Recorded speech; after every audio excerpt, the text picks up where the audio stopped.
दोस्तों, आज हम आपको एक कहानी सुना रहे हैं। आज की हमारी कहानी है कर्म का महत्व। तो चलो समझते हैं कर्म का क्या महत्व है। एक समय की बात है, एक दिन महात्मा बुद्ध एक गांव में अपने किसान भक्त के यहाँ गए। शाम को किसान ने उनके प्रवचन का आयोजन किया।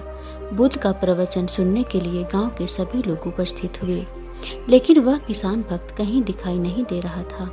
गांव के लोगों में कानाफूसी होने लगी कि कैसा भक्त है जो प्रवचन का आयोजन करके स्वयं गायब हो गया। प्रवचन खत्म होने के बाद सभी लोग घर चले गए।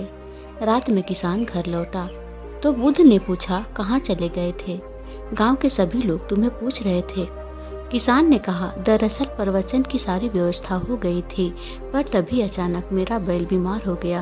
पहले तो मैंने घरेलू उपचार के द्वारा उसे ठीक करने की कोशिश की, लेकिन जब उसकी तबीयत ज़्यादा खराब होने लगी तो मुझे उसे लेकर पशु चिकित्सक के पास जाना पड़ा। अगर नहीं ले जाता तो वह मर जाता। आपका प्रवचन तो मैं बाद में भी सुन लूँगा। अगले दिन सुबह जब गांव वाले बुद्ध के पास आए तो उन्होंने किसान की शिकायत करते हुए कहा, यह तो आपका भक्त होने का दिखावा करता है, प्रवचन का आयोजन करके स्वयं गायब हो जाता है।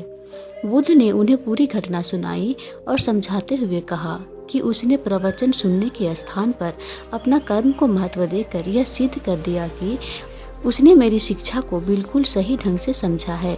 उसे अब मेरे प्रवचन की आवश्यकता नहीं है। मैं यही तो समझाता हूँ कि अपने बुद्धि और विवेक से सोचो कि कौन सा काम पहले किया जाना ज़्यादा जरूरी है।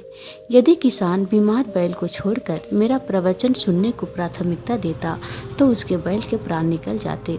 उसके बाद तो मेरा प्रवचन देना ही व्यर्थ हो जाता। मेरा प्रवचन का सार यही है कि सब कुछ त्याग कर प्राणी मात्र की रक्षा करो। इस घटना के माध्यम से गांव वालों ने भी उनके प्रवचन का भाव समझ लिया।